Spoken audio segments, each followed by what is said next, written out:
Els polsims de l'aigua salada, com fa aquella tramuntana tan forta que polseja, que va a 120 i a 130, allò un moment que pica contra les roques, l'aixeca en l'aire i passa cap aquí. Jo m'he trobat tardes mullar-me, allò que un ot sap, i trobes una mata, un romaní o trobes una matera, te la passes per la boca i veuràs que és completament salada. Com més t'acostes cap a la vora del mar, més els arbres són cremats, més aguts, perquè hi toca molt més el vent. Cap de Creus és una cursa especial, una cursa diferent. No trobem cap terreny igual que el Cap de Creus. És un lloc on tots ens estimem molt perquè, de fet, aquí és on comencen totes les muntanyes del Pirineu, és el principi del nostre estimat Pirineu. Abans no hi havia carretera a Cap de Creus. Aquest camí era l'únic camí que hi havia per anar a Cap de Creus. I només tenien un home tot l'any amb una cistella grossa i és el que portava el subministre a Cap de Creus. Però havies de sortir del poble, no hi havia ni un pam de carretera.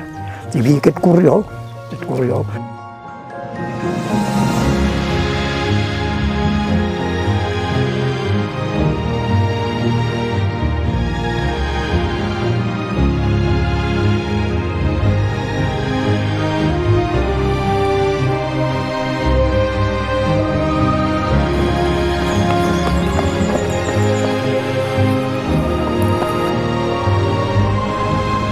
Sabia que havia de guardar una última marxa per l'última pujada d'allà a Cala Montjoi i tota l'estona anava tibant en Dani i jo anava allà amb en Toti. Fins aquí a Cala Montjoi, jo he apostat per atacar, només sortir de l'avituallament i res, he arribat a dalt i ja he vist que més o menys li treia, però com havia d'espavilar baixant i la veritat m'ha anat una mica just. Ja tenia una mica de formigueig a les mans i això quan em passa a mi és símptoma que ja vaig una mica amb l'agulla baixa.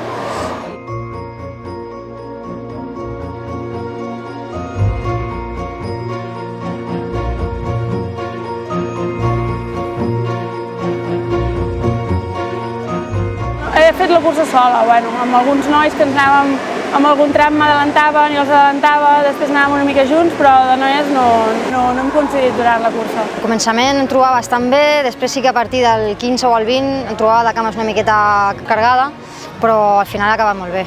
El tram més dificultós, el tram que quedes més emparat al sol. En el moment al qual et cau tota la solana a sobre, les passes bastant putes, sincerament. Simplement m'he escapat una mica al principi, he anat mantenint la distància, l'he anat augmentant, i a partir d'allà he anat gestionant una mica la carrera.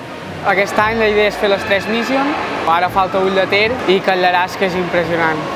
Uns corriols espectaculars. El poble forever, tio.